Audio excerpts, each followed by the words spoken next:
الحمد لله الذي هدانا لهذا وما كنا لنهتدي لولا أن هدانا الله أشهد أن لا إله إلا الله وأشهد أن محمدا عبده ورسوله صلى الله عليه وسلم. السلام عليكم ورحمة الله تعالى وبركاته. Alhamdulillah, pagpapatuloy natin ang ating akida, pagpapatuloy ni Ibn Taymiyyah rahimullah. Wa qawluhu subhanahu wa ta'ala huwa al-awwal wal-akhir wa dhahir wal-batin wa huwa bikulli shay'in alim. So dito sinabi ni Ibn Taymiyyah rahimullah, this verse 57 chapter and verse 3. So aniya ang Allah subhanahu wa ta'ala ang awwal. Awwal, this is the name of Allah subhanahu wa ta'ala, al-awwal. Al-awwalu, al-akhir, and Zahir and Batin. This is a 4 names. So panibagong 4 na pangalan ng Allah subhanahu wa ta'ala. At ang 4 na pangalan ito ay mayroon iba itong tuntunin pagdating sa kanilang mga panahon o oras at saka mga lugar. So al-awwalu, meaning sabi ng Prophet sallallahu alaihi wasallam, ang anumang nauna o isa mang nauna, ang isa mang nauna ay wala ni anuman. Isang salita na ang una ay affirmation. Then he negate. Sabi niya, ang isa na nauna, that is affirmation. Ang isa na nauna, then ininegate niya, ay wala anuman. So ang salitang ganito, nakaraan, negation, bibigyan natin ng affirmation, that's the perfection, attributes name of attributes ng Allah subhanahu wa ta'ala, di ba? Lam yalid. Lam yalid. Ano ang affirmation ng lam yalid? Hindi siya nanganak. Why? Because he is ahad. See, that is a perfect of attributes of Allah. Nauna ang negation before the affirmation. Now, affirmation ang inuna ng Prophet sallallahu alaihi wasallam before the negation. What is the reason? Ang isa na nauna, meaning parang may nauna eh. But pagkatapos binagsak niyang wala. Ang isa na nauna ay wala anuman. Kapag ang ganitong salita ay inuna niya ang affirmation at idinugtong ang negation, pagbibigay ito ng theme. Ini-emphasize ng Propeta Muhammad sallallahu alaihi wasallam na walang nauna sa Allah subhanahu wa ta'ala. Meaning, kung nakaraan nakita natin o nabasa natin na pag-aralan natin, walam yalid, walam yulad. What is the meaning of walam yulad? This is a attributes of Allah. Wala siyang, hindi siya ipinanganak, meaning wala siyang pinagmulan. Why? Because He is the awwal. Paano siya magkakaroon ng pinagmulan? Siya ang kauna-unahan. Siya ang nauna. Ang isa na nauna ay wala ni anuman. Meaning, wala siyang kamag-anak, wala siyang tatay, wala siyang nanay, wala siyang pamilya. That's why diniinan ng Prophet sallallahu alaihi wasallam ang isa mang nauna sa kanya ay wala. Meaning, walang pinagmulan ang Allah subhanahu wa ta'ala.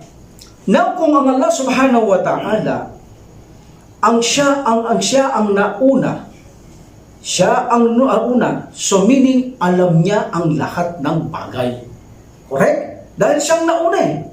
Kung tayo, hindi naman tayo nauna, hindi natin alam ang lahat ng bagay. Siyempre, ang nakakaalam ng lahat ng bagay, yung nauna.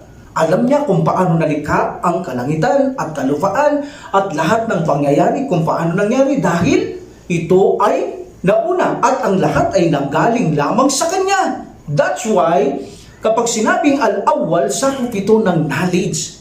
Itong 4 na pangalan na ito ay sakop lahat ng knowledge. Sakop lahat ang knowledge. Mga bagay na nakikita at mga hindi nakikita ay walang pinagmulan ito maliban sa al-awwalu. What's the meaning of al-awwalu? The first. Ang tanging nauna, ang Allah subhanahu wa ta'ala. Meaning, kung ang Allah subhanahu wa ta'ala ay nauna, ang lahat ng bagay ay kanyang pag-aari. Correct? Dahil siya una, wala siyang kamag-anak, wala siyang pinagmulan, siyang pinagsimulan. Lahat ng mga bagay na nilikha ay pag-aari ng Allah subhanahu wa ta'ala. At alam niya lahat ang pinagmulan sa makatwid ang kanyang pangunguna ay saklaw niya ang lahat ng kaalaman. That is al-awwalu. At sa kanya ay walang nagbigay ng buhay. Correct? Walang nagbigay ng buhay sa Allah subhanahu wa ta'ala, meaning siya ay antimanong buhay. Hindi siya nagmula sa sinapupunan gaya ng paniniwala ng ibang tao na ang Diyos ay ipinanganak. Subhanallah. Ang Allah subhanahu wa ta'ala ang nauna at nanatiling buhay na walang pinagmulang kamatayan. So meaning, ang Allah subhanahu wa ta'ala ang pinagmulan ng lahat at siya ay walang pinagmulan. So meaning, ang lahat ng mga bagay na mayroong buhay na nakikita natin ay nanggaling lamang sa Allah subhanahu wa ta'ala. That is the al-awwalu. That is the beginning, the first. Who is the first? Allah subhanahu wa ta'ala. Remember, kapag ginamit ang pangalan al-awwalu, iba ang pinagamit lang ng Allah at ng may-ari ng pangalan. Sometimes kasi nagagamit natin ang al-awwal, the first, di ba? Nadalas yung mga nag-grammar sa inyo, ad-darsul awwal, the first lesson. Ito'y pinagamit na salita ng Allah subhanahu wa ta'ala. Iba ang nagpagamit, iba ang nag-aangkin ng pangalan. And then another name of Allah subhanahu wa ta'ala is the Al-Akhir. Al-Akhir, meaning ang Allah subhanahu wa ta'ala ang huli. Ang huli. Kung siya ang una, siya rin ang huli. Meaning, maaaring ang lahat ng linika ay magkaroon ng pagkawasak kung kanyang nanaisin.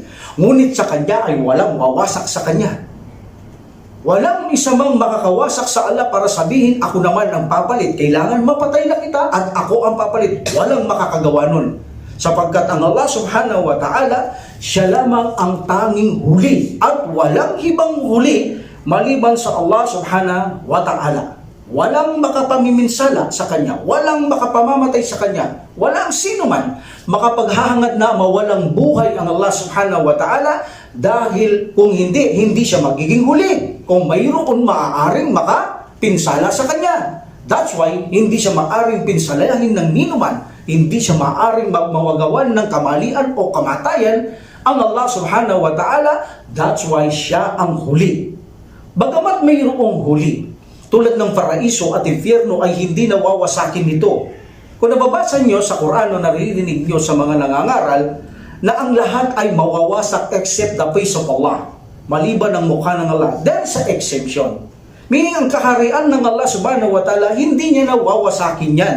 Tulad ng paraiso, ang impyerno, ang kanyang luklukan, ang kanyang panulat, daallo, almapu, marami ang bagay na hindi niya wawasakin. So ito ay mananatili na ring buhay, magpakailanman. Pero sila ay hindi huli.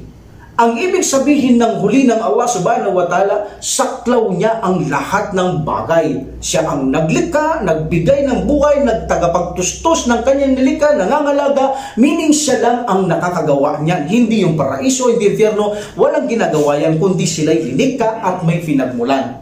Ang Allah subhanahu wa ta'ala, wala siyang pinagmulan. Iyan ang Allah subhanahu wa ta'ala at mananatili siya magpakailan na buhay. That's why nung nakaraan, binanggit natin ang Allah subhanahu wa ta'ala ang natatanging buhay magpakailan paman.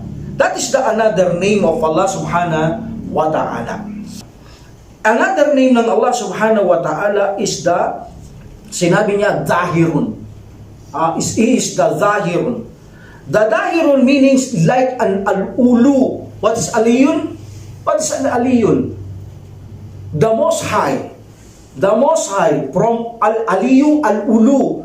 Al-ulu or al-aliyu. Wa huwa al-aliyul adim. Wa huwa al-aliyul adim. Ang kataas-taasan, ang pinakadakila. So, dahirun, the small file, dahirun also same in aliyu. Ang kataas-taasan. This is another proof. Pagdating ko doon sa pag sinabi ng subhanahu wa ta'ala, saan man kayo naroroon, kasama niyo ako. Doon ko tatapikin ito. Kung ang Allah subhanahu wa ta'ala gaya ng paniniwala ng ibang mga Muslim, nandito lang ang Allah, kahit saan kasama natin. Ang iba hindi sila naniniwala na kahit saan nandun ang Allah. Kahit sa taas, sa baba, sa kanan, sa kaliwa, konektado sa mundo, hindi, wala, hindi totoo yan. Ganun ang kanilang paniniwala. So pagdating ko doon kung saan sinabi ng Allah subhanahu wa ta'ala, saan man kayo naroroon, kasama niyo ako. So doon ko'y paliliwanag anong ibig sabihin nun. This is another proof.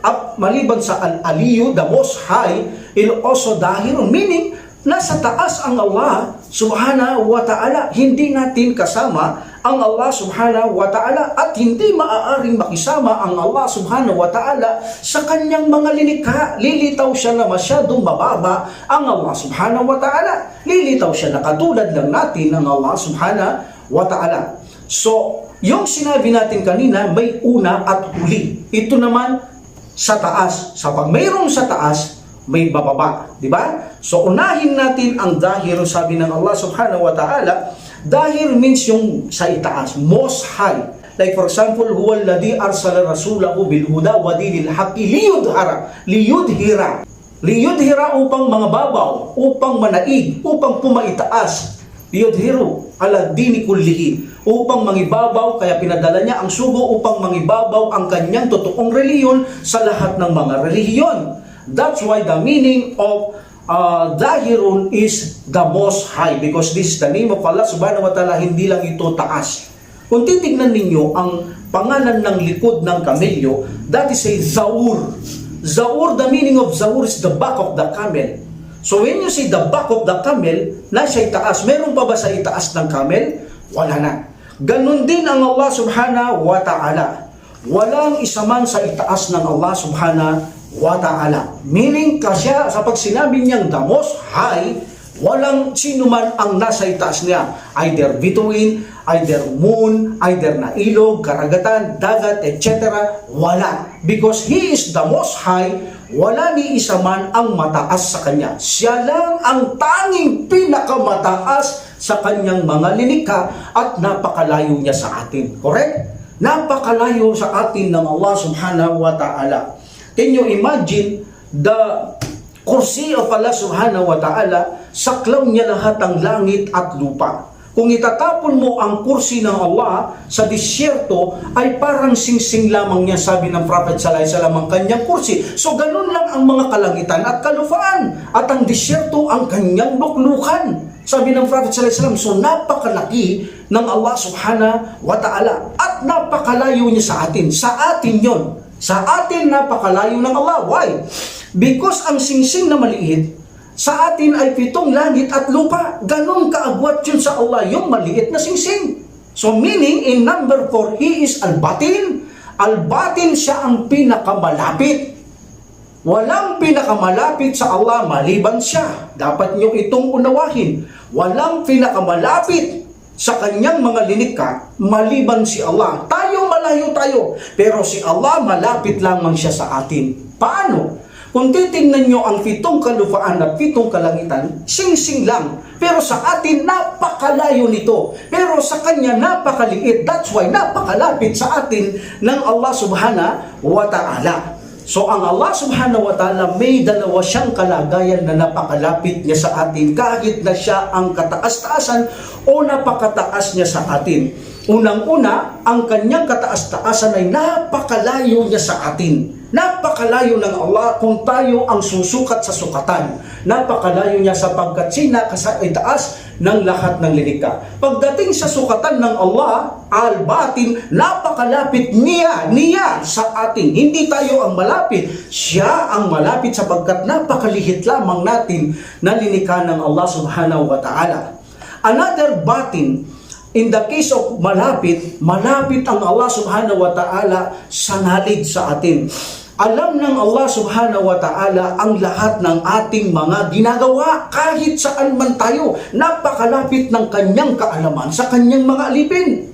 Napakalapit din ng kanyang pandinig at paningin. Sa atin, samantalang tayo, hindi natin maarok ang kanyang lilikha ni unang langit, hindi natin maalpasan.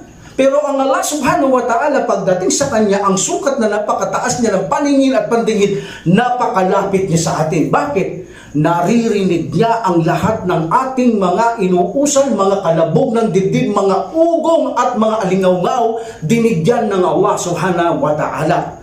At lahat ng kanyang mga lilikha ay napakalapit ng kanyang paningin sapagkat nakikita niya lahat ang kanyang mga lilikha ni ang kanyang mga lilikha sa ilalim ng lupa kung saan ito nakahimlay.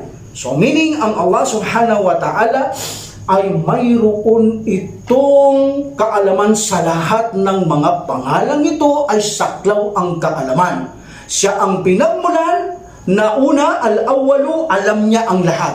Ang huli, dahil hindi siya natulog na matay ni Adlib, alam niya hanggang kahuli-hulihan. Alam niya ang nakaraan mo, alam niya ang darating sa iyo. Alam din ng Allah subhanahu wa ta'ala kung saan dahil nasa taas siya, man niya ang kanyang linika dahil napakalapit niya. 4 na pangalan na nagtataglay ng attributes ng knowledge, saklaw ng Allah subhanahu wa ta'ala, ang lahat ng mga kaalaman. Itong knowledge na ito, para sa ating kaalaman, mayroon siyang knowledge of essence. The knowledge of essence, kung hindi niya sinabi sa atin, hindi natin kilala ang Allah subhanahu wa ta'ala. Like this, ang kataas-taasan, kung hindi niya pinarating ito, hindi natin kilala ang Allah subhanahu wa ta'ala. That is the knowledge of essence, meaning alam niya ang kanyang mga pangalan, alam niya ang kanyang mga katangian, at mga aksyon ng kanyang mga pagkatangian. At ang Allah subhanahu wa ta'ala, may knowledge din siya sa pagdating sa imposible. Imposible tayo, hindi natin alam ang mga ito except na bigyan lang tayo ng reveal ng Allah subhanahu wa ta'ala. Like for example, innal ladina tad'u min dunillahi la yakhluqu dubabaw walau aqtama'u lahu. Ang mga sinasamba nila maliban sa Allah subhanahu wa ta'ala ay hindi makalilika ng langaw kahit magsama-sama pala na sila sa isang layunin. Kahit na lahat ng tao magsama-sama, hindi sila makakagawa ng langaw. That is impossible. Alam yan ng Allah subhanahu wa ta'ala ang lahat ng mga bagay na imposibleng hindi natin kayang gawin. Kaya ang Allah subhanahu wa ta'ala ay mayroon na ngayong dalawang knowledge. Knowledge of the essence, kilala niya ang kanyang mga magagandang pangalan at katangian, mga aksyon nito, mga attributes nito. Alam niya ang mga imposibleng hindi natin gawin, kayang gawin. At ang Allah subhanahu wa ta'ala, mayroon din siyang knowledge padagday sa mga possible. Like for example, ya'lamu ma tusirruna wa ma tu'linun. Alam niya ang inyong mga tinatago at ibinubunyag. Meaning, wala tayong alam dito. Sino sa atin ang alam mo ang puso ng isang tao kung ano ang kanyang intensyon? Sino ang nakakaalam sa isang tao kung anong nasa loob ng kanyang damdamin? Only Allah subhanahu wa ta'ala ang nakakaalam ng mga bagay na nakalingid at mga nakalantad. That is the knowledge ng Allah subhanahu wa ta'ala. Sa pamamagitan ng lahat ng 4 na pangalan na ito, al-awwalu, al-akhir, wadahir, wabatin, ang 4 na ito'y nagtataglay ng knowledge. Saklaw ang lahat ng kaalaman sa essence, saklaw ng kaalaman sa imposible at posible ng Allah subhanahu wa ta'ala. And then Allah subhanahu wa ta'ala said, wa qawluhu subhanahu wa tawakkal alal hayyi alladhi la tamut. Meaning, ang Allah subhanahu wa ta'ala, sabi niya, at magkaroon kayo ng tawakkul sa palaging buhay. Tinapik na natin nakaraan, ang palaging buhay, al-hayy. What's the perfection of al-hayy? Hindi siya naiidlip, hindi siya natutulog dahil umaasa sa kanya ang kanyang mga linika. That's why kailangan niyang palaging buhay. At alam niya ang lahat ng bagay dahil palagi siyang buhay. At no need to repeat this again. So sabi niya, magtiwala kayo sa palaging buhay. Meaning, palaging buhay ang Allah subhanahu wa ta'ala na kung saan hindi siya namamatay. Hindi siya namamatay. So, here, the meaning of tawakkul, meaning matintiman tayong magkaroon ng tiwala sa Allah subhanahu wa ta'ala. Meaning, sa anumang kapakinabangan o iligtas sa kapahamakan, walang makakagawa nito maliban ang Allah subhanahu wa ta'ala. So, meaning, mayroon kondisyon ang pagtitiwala sa Allah subhanahu wa ta'ala. Maaari tayong lumabas sa ating pananampalataya o maaaring minor shirk o maaaring wala namang problema ang ating tawakkul. Ito ay ipinapahintulot. Like for example, ang isang tao o isang Muslim na siya ay nagkakaroon ng tiwala maliban sa Allah subhanahu wa ta'ala, na siya ang nakakatulong sa kanya, siya ang nakakaligtas sa kanya sa lahat ng kapahamakan maliban ng Allah subhanahu wa ta'ala. In this sense, this is a shirkul akbar. Either nasa patay, either nasa buhay ka nagtitiwala na umaasa na siya'y makakatulong sa iyo at ililigtas ka niya sa lahat ng kapahamakan maliban sa Allah subhanahu wa ta'ala, that tawakkul is shirkul akbar. Nagbigay na tayo ng malaking katambal sa Allah subhanahu wa ta'ala. Like for example, ang pagpunta sa libingan ni Propeta Muhammad sallallahu alaihi wasallam, mayroon silang tiwala kay Propeta Muhammad sallallahu alaihi wasallam na kung hindi ka dadaan sa kanya, hindi ka patatawarin ng Allah. That's why you must put the tawakkul kay Prophet sallallahu alaihi wasallam. That is enough, sapat siya para ikaw ay maligtas kay Propeta sallallahu alaihi wasallam ka lang magtawakkul. That is enough. Kahit nasa kaligtasan ng mga kapahamakan, tutulungan ka ng Prophet sallallahu alaihi wasallam. Another, the Shia, they believe to Ali radiyallahu an. Si Ali, sila'y may tawakul kay Ali, na si Ali hindi namamatay yan kahit kailan. Kaya kanyang iligtas sa lahat ng kapahamakan. Very simple ang answer, no? Ba't si Ali hindi niya naligtas ang sarili niya? So, ganoon ang paniniwala nila. Kaya kang iligtas. Kung wala si Ali, hindi mabubuhay si Allah. That's why sapat nang magtawakul ka kay Ali radiyallahu an sapagkat siya ay katangian ng Allah subhanahu wa ta'ala. Without Ali, no Allah. There's a Ali, yes, there's Allah. That's why sapat nang magtawakul kay Ali. So, ibig sabihin ng mga iba, kung sila ay nagtatawakul sa mga bato o mga iba pang linika ng subhanahu wa ta'ala, tumaasa na ito'y makakatulong sa kaligtasan, makapagbibigay ng biyaya, sino mang Muslim na gumagawa rin ng ganito ay lumabas siya sa pananampalatayang Islam. Number 2, the minor tawakkul, minorship, because of tawakkul.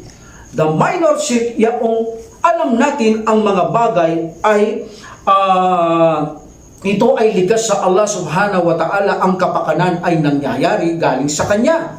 Pero ang iyong tawakkul, ikaw ay mabubuhay lamang sa pamamagitan ng iyong Panginoong. Halimbawa, may hari, may pinuno, umaasa ka ng kabuhayan sa Kanya, bagamat naniniwala ka, ang kapakanan ay galing kay Allah subhanahu wa ta'ala. Ngunit umaasa ka na kung hindi sa hari o iyong pinuno o pinagtatrabawan, hindi ka magkakaroon ng pagkain. That is a minor shirk. Halimbawa, marami sa atin, makikita ninyo, nakikipagtrabaho sa mga kufar, correct? Takot na takot silang matanggal sa trabaho. Di ba? Alam natin ang Allah subhanahu wa ta'ala ang nagpapangyari sa lahat ng bagay, ang may kapakanan ng lahat ng bagay, pero nakikita natin minsan ang Muslim, makalimutan niya na ang kanyang obligasyon, hindi lang siya mawalan ng trabaho at nakikipagtrabaho sa mga hindi mananampalataya. Sa ganitong sitwasyon, minsan makikita mo ang isang Muslim natututo siyang mag-jokes, natututo siyang magsinungaling para mapalapit siya sa kanyang boss, para hindi siya tanggalin sa kanyang trabaho. Dahil nagtatawakul siya, kundi sa kanya, hindi sila makakakain at mamamatay ang kanyang pamilya. That's why, natututo siyang mag-jokes, magsinungaling, mapalapit lang sa kanyang amo. Nakikita nyo? So, meaning, ang kanilang tawakul ay wala sa Allah subhanahu wa ta'ala, naniniwala lang sila na mangyayari sa pahintulot ng Allah, pero mas malakas ang tawakkul nila pagdating sa kabuhayan doon sa kanilang amo, hindi sa Allah subhanahu wa ta'ala. That is a minor shirk. At ang allowable or mubah na tawakkul, walang problema kung pagkatiwalaan o magtawakkul ako sa iyo, magtiwala kung magaling ka sa kalakal. Like for example, pinagtitiwalaan kita, magaling kang mangalakal, tiwala ako sa iyo, there is no problem in this situation. Walang problema dito.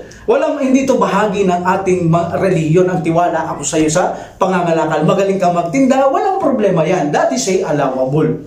Pero tandaan natin mga brother, ang tawakkul ay kalahati lamang ng pananampalataya. Hindi ito kabuuan ng pananampalataya.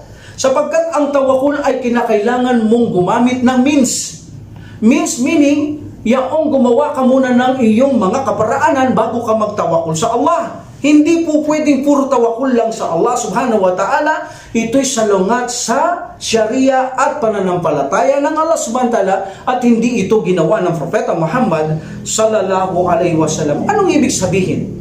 Like for example, ang Propeta Muhammad sallallahu alaihi wasallam, nung pumunta siya sa Madina, bakit siya dumaan sa likod, hindi sa harapan?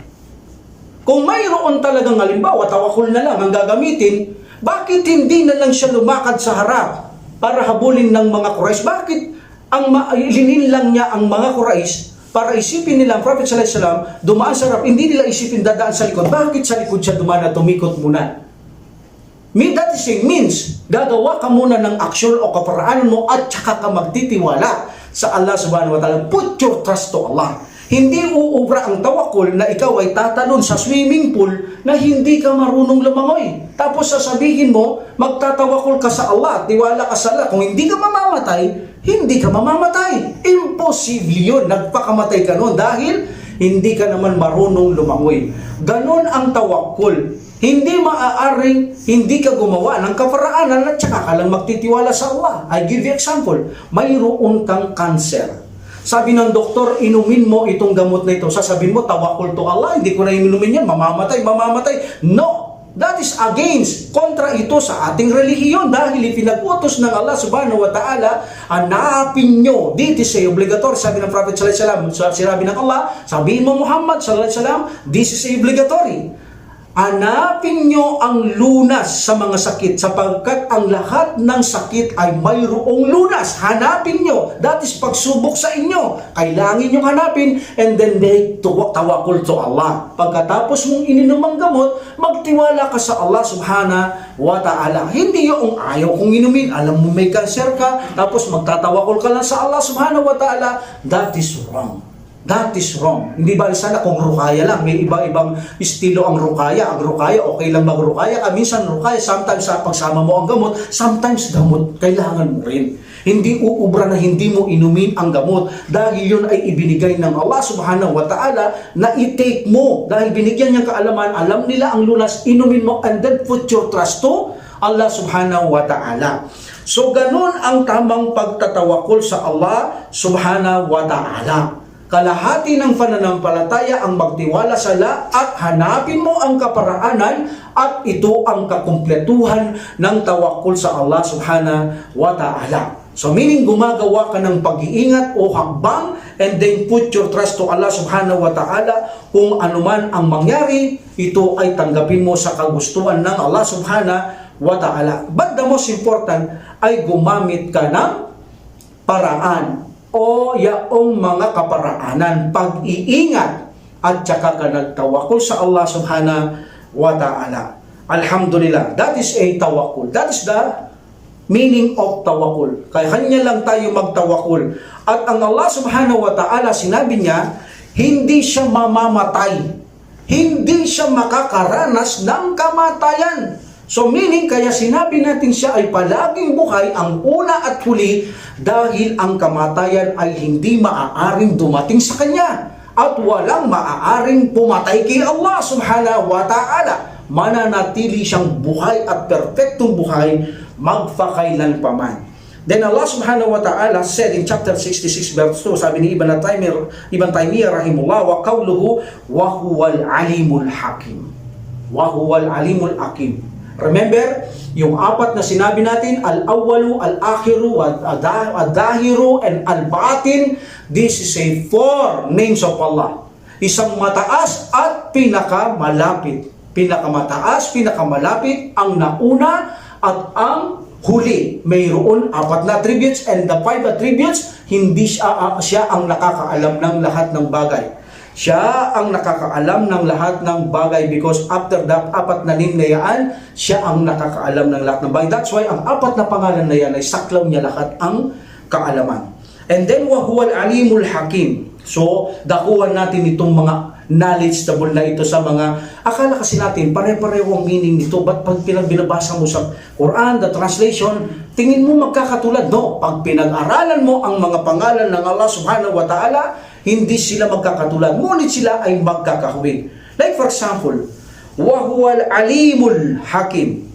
Alim, ang ibig sabihin nito ay ang nakakaalam ng lahat ng bagay na mga nauna at mga darating.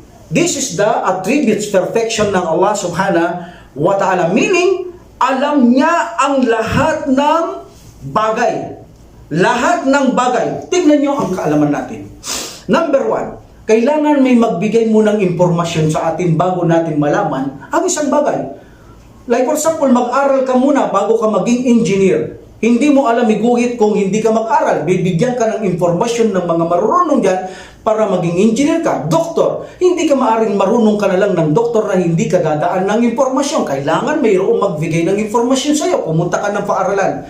So ang knowledge natin, kailangan munang may informasyon at alam natin ang lahat ng informasyon ay nagmula sa Allah subhanahu wa ta'ala na ibinibigay niya lamang sa tao. And our knowledge, meaning may pinagmulan. Okay? Ang ating kaalaman ay may pinagmulan at ito ay tinuro lang sa atin upang sa ganun malaman natin ang tama at mali at malaman ang tamang pamamaraan at maling pamamaraan. At maaaring minsan ang ating kaalaman, tayo ay maaaring makalimot. Tama? Makalimot. May kaalaman tayo pero pwede mong malimutan ang iyong kaalaman. Pwede tayo magkamali at magkaroon ng kaignorantian sa mga kaalaman. So dito, ang kaalaman, minsan alam natin kailangan mong isabuhay. Kung ito, halimbawa, ang utos sa atin ng subhanahu. Itong mga kaalamang ito ay salungat lahat ito sa Allah subhanahu wa ta'ala. Hindi niya kailangan ang nagtuturo. Hindi niya kailangan dumaan na magbigay ng impormasyon kung sino maaaring magbigay impormasyon bago niya malaman ang tama at mali. Mali ang paniniwala ng mga Shia na ang Allah subhanahu wa ta'ala hindi niya alam ang lahat ng bagay. Subhanallah. Kapag sinabi mo ito, ang Allah subhanahu wa ta'ala hindi niya alam ang lahat ng bagay, of course, tandisang hindi ka Muslim. Bakit sinabi ng Allah subhanahu wa ta'ala, siya ang nakakaalam ng lahat ng bagay? Alam niya ang lahat ng bagay, tapos sasabihin mo, hindi niya alam, perfecto siya, tapos sasabihin mo, mayroon siyang defecto. Yan ang paniniwala ng Shia. What is the dalil? Anila, ang Quran, bakit may abrogation?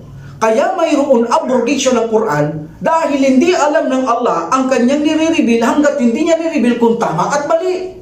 Malalaman niya lang kung tama at mali kapag na-reveal na ang kanyang revelasyon. At kapag nalaman niyang mali, a-abrogate niya at papalitan niyang iba. Yan ang kanilang dalil na ang Allah subhanahu wa ta'ala hindi niya alam ang lahat ng bagay. Subhanallah. So dito, ang kaalaman na ito, hindi maaari sa Allah bigyan mo siyang impormasyon o may magturo sa kanya o dumaan siya ng pag-aaral bago niya malaman ang lahat ng bagay tulad natin.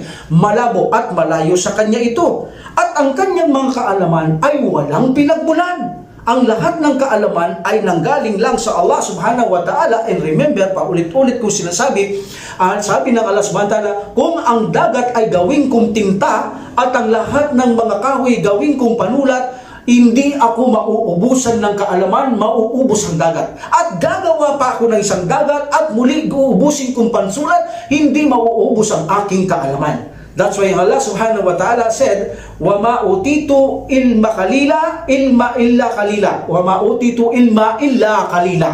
Binigyan ko lang kayo ng kaalaman. Katiting lang ang binigay kong kaalaman sa inyo. At ang Allah subhanahu wa ta'ala, ang kanyang kaalaman ay hindi natin alam ang mga nalilingid. Alam niya ang mga nakalingid ng Allah subhanahu wa ta'ala at hindi siya maaaring makalimot. Siya ang nauna, alam niyang darating kung anong nakaraan, hindi niya malilimutan ng lahat ng nakaraan ng kanyang mga nilikha.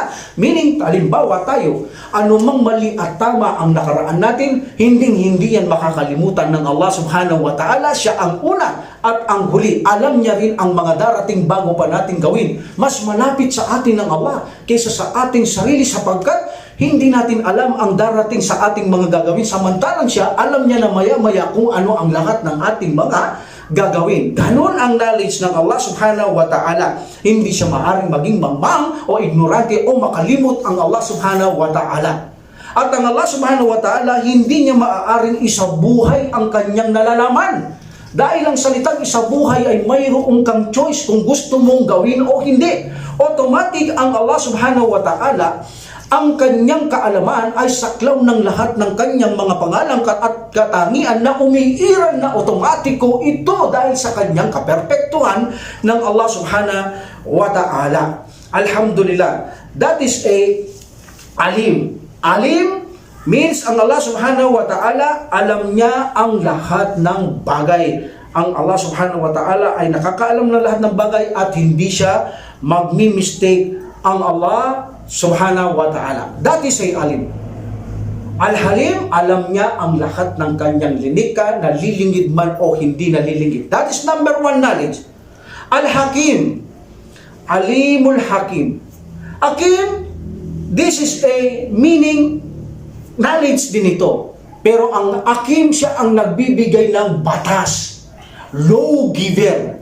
Pagdating sa batas, ang Allah subhanahu wa ta'ala, siya ang nagbibigay ng batas. At ang kanyang mga batas ay perpekto o akma. That is a hakim. The lawgiver, siya ang nagbibigay ng batas, ang Allah subhanahu wa ta'ala. At ang pangalawa, ang kanyang batas ay accurate. So iba ang knowledge na ito. Ibang knowledge ito. Yung kanina, alimun, alam niya ang lahat ng bagay na nakikita at hindi nakaraan at darating ang maimpyerno at mapaparaiso. Alam niya lahat yan. At yan ay naisulat na sa Al-Lawhul Mahfuz. Al-Hakim, meaning siya ang magbibigay ng mga batas. Walang pwedeng magbigay ng batas maliban sa Allah subhanahu wa ta'ala. That's why kung ang tao ang magbibigay ng batas, ay magkakamali at magkakamali siya. Kaya walang karapatang gumawa ng batas ang tao maliban sa Allah, because siya ang pinakamagaling na magbigay ng batas, ang Allah subhanahu wa ta'ala. Kaya ang Allah subhanahu wa ta'ala sabi niya, alaysallahu biahkumul hakimin, hindi ba ang Allah ang pinakamahusay magbigay ng batas? Kaya ang Muslim, bilang mga Muslim, may paniniwala tayong hindi tayo maaaring gumawa ng batas sapagkat alam natin karapatan ito ng Allah subhanahu wa ta'ala ang gumawa ng batas. At kapag ang Allah subhanahu wa ta'ala ang siyang gumawa ng batas, makakaasa tayo na ang kanyang batas ay magiging perpekto. Sigurado yan. That's why ang Allah subhanahu wa ta'ala pinadala niya ang Furqan. Furqan means pamantayan ng tama at mali ang ating Quran. Hindi mo kasusumpungan ng kamalian ang ating banal na aklat. Ang banal na aklat na Quran, makikita mo at mapapansin mo at mapag-aaralan mo at maririnig mo na wala ito na kahit nakatiting na kamalian pagdating sa mga batas ng Allah subhanahu wa ta'ala. Like for example, the wisdom of Allah subhanahu wa ta'ala in salah. Bakit tayo nagsasala? Bakit? That is a rulings. Lawgiver. Binigay na batas ng Allah subhanahu wa ta'ala. Bakit ka nagsasala? Bakit ka nagsasakat? So, hindi natin alam yan kung hindi lang ipinaliwanag ng Allah subhanahu wa ta'ala. Meaning, gusto niya, palagi natin siyang maalaala kung bakit tayo nagsasala. Dahil lang taong hindi nakakaalala sa Allah subhanahu wa ta'ala, madali siyang gumawa ng mga kasalanan. Dahil palagi mo siyang naaalala, natatandaan mo o naririman mo sarili mo na siya ay nakamasid, malapit siya sa iyo, alam niyang ginagawa mo, mahihiya kang gumawa ng mga kamalian. That is the wisdom of salah. Malapat ang wisdom ito. Zakat. Ito ay para sa kabutihan mo, paglilinis ng kayamanan, kasalanan at ang mga nangangailangan na mahihirap ay makahilagpos sa kanilang mga pahirap o kasakitan. So mayroong mga wisdom na ang Allah nakakaalam. Also, ang Allah subhanahu wa ta'ala, alam niya rin ang mga bagay kung bakit tayo sinusubukan ng Allah subhanahu wa ta'ala. Mga krisis, mga kapaghatian, mga lungkot, mga tulad ng kalamidad, ang Allah subhanahu wa ta'ala may alam niya na hindi natin alam. Hindi natin alam ang mga kaalaman na yan. Ang gusto ng Allah subhanahu wa ta'ala kung bakit niya binibigay ang mga yaan, la'allahum yarji'un. Baka sakali kayo ay manumbalik sa akin pag pinarusahan ko kayo lang tayo. Minsan kapag nangihina tayo o tumalikod ng Muslim, pag pinarusahan siya ng Allah, di ba anong nangyayari? Bumabalik siya sa Allah subhanahu wa ta'ala. At hindi lang yun. Alam natin ang mga pagsubok ay maganda sa isang Muslim. Nililinis ang kasalanan at kapag namatay ka, natanggap mo o nakamit mo ang pagiging malapit mo sa Allah subhanahu wa ta'ala dahil tinanggap mo ang mga pagsubok, pasakit ng Allah subhanahu wa ta'ala. Meaning ginawa mong gininto ang pagkakataon na ikaw ay mapalapit sa Allah subhanahu wa ta'ala. That is the wisdom. Walang makapagbibigay na sa atin ng mga batas at mga akmang mga batas maliban lamang ang Allah subhanahu wa ta'ala. That's why bilang mga Muslim, hindi natin kailangan gumawa ng batas sa ating pananampalataya. Kompleto na ito at sapat na ang Allah subhanahu wa ta'ala. And the last, so knowledge din yun. Iba ang alimun. Alim, what is alim? Alam niya ang lahat ng bagay. Nakikita man o hindi. Alam niya ang nakaraan. Alam niyang darating. Alam niyang may impyerno. Alam niyang mapaparaiso. Alam niyang darating bukas at mangyayari. Alam niya lahat. Ano mang mangyayari sa mundo ito. Alam niya kung sinong gumagapang sa ilalim ng lupa na kanyang mga nilikha, kung saan nakahimlay ang mga tao, kung saan sila ngayon, anong gagawin maya-maya. Alam niya ng Allah because He is alim. And Al-Hakim, meaning this is also knowledge, but in knowledge na knowledge na kung saan magbibigay ng mga batas. batas at batas na perpekto na walang kamalian. That is ay Al-Hakim. Another, Allah subhanahu wa ta'ala said, wa qawluhu in 63, Allah subhanahu wa ta'ala said, wa huwal alimul khabir. Here, not hakim. Ganina, alimul hakim. Here, wa huwal alimul khabir. In chapter 63, verse 3. After wa huwal alimul, after the huwal alimul hakim, wa huwal alimul khabir. So, three names. Kabir. What is kabir? Alim, we discussed already, okay? Alim, tapos na tayo. Alim, hakim. Khabir. The khabir, this is also knowledge. But ang knowledge ng kabir, alam niya ang mga unseen. That is also knowledge. Alam niya ang mga nakatago sa ating dibdib. Alam niya ang tinatago natin sa ating mga inuusal. Halimbawa, sinikreto mo, tinago ninyo, naririnig niya kayo. O gusto mo palang sabihin, alam na niya ang nasa dibdib mo. Alam ng Allah subhanahu wa ta'ala ang lahat ng mga unseen. Wala siyang hindi alam. Hangin, mga jinn, mga angel. Alam niya kung nasa saan ng mga yan na hindi natin nakikita. Ang Allah subhanahu wa ta'ala, alam niya lahat ng bagay na hindi nakikita. So meaning, ang Allah subhanahu wa ta'ala, kabilang sa mga katangian niya rito ay ang kanyang knowledge and absolutely aware of knowledge. Saklaw ang lahat ng kaalaman ng Allah subhanahu wa ta'ala mula sa alimun at hakimun and khabirun. Khabirun, anuman ang mga nakatago, anuman ang mga unseen, anuman ang mga lihim, siya ang nakakaalam. Walang alam si pusa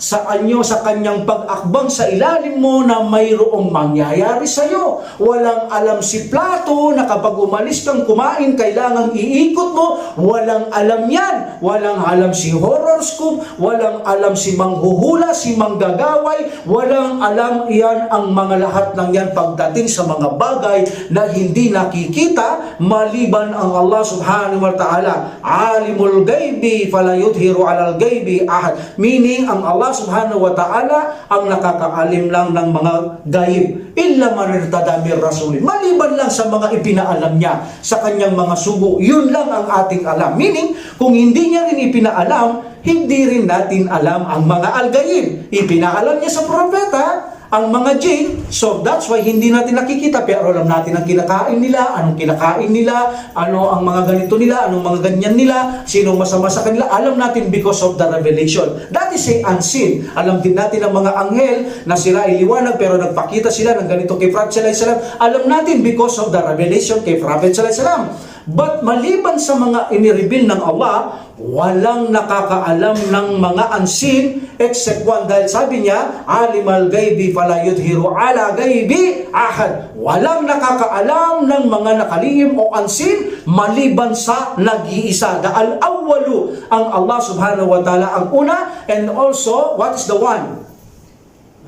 Ahad. Al-ahadu kul huwallahu ahadun, and al-ahadu is the name of Allah subhanahu wa ta'ala. Al-ahad, the one. What is the first? Al-awwalu, the tributes. Lam yalid, walam yulad. Wala siyang pinagmulan. So meaning, nag-iisa ang Allah subhanahu wa ta'ala nangangalaga sa lahat ng bagay. Lahat ito ang Allah subhanahu wa ta'ala ang nagtutustos, ang naglikha, ang nakakaalam ng lahat ng bagay sa mga batas na perfecto, sa mga unseen. Ang Allah subhanahu wa ta'ala ang kanyang nakakaalam niya. Meaning, ang mga pangalang ito, lahat ng sinabi natin, from al-awwalu, al-akhiru, al-awwalu, the first, the last, and then al-batin, pinakamalapit, danir, salitang malapit sa karib, and al-aliyu, ang pinakamataas, from zahiru, ad-zahiru, and also alimun, hakimun, kabirun, all of this name, saklaw ng Allah subhanahu wa ta'ala ang lahat ng kaalaman, na walang kaalaman ang mga sinasamba ng anumang tao maliban sa Allah subhanahu wa ta'ala. Okay, we will start here. Wa qadana alhamdulillah rabbil alamin wa salatu wa salam ala rasulillah. Subhanakallahumma wa bihamdika asyhadu an la ilaha illa anta astaghfiruka wa atubu ilaik. Assalamualaikum warahmatullahi taala wabarakatuh. Allahu Allahu Allahu Allah.